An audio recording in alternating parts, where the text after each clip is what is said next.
Crayfish is an old group, been around a long time.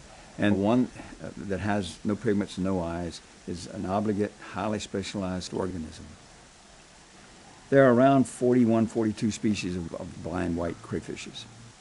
They may look very spindly and very dainty and weak, but in reality, these things are pretty tough. They're out here, the local streams will have crayfishes that live 2.5 to 3 years maximum, that's their life history. But blind crayfishes kick it up to 50, 60, 70 years or more. I think it's part of the adaptations that, we think of some of these very elaborate traits that we begin to see appearing in obligate organisms, some of which include longevity.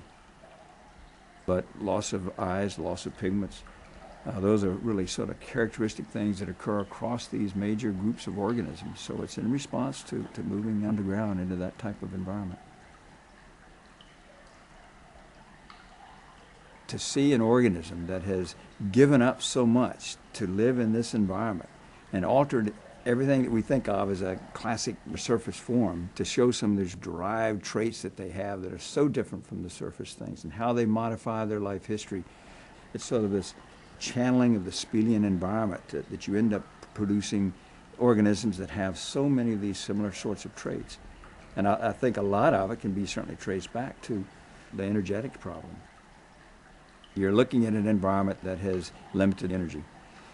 They have to make a little bit of food go a long way, and so anything organic. And so what we're talking about primarily in these caves would be leaves and sticks and acorns and walnuts and things like that. And they're getting something from eating that vegetative material.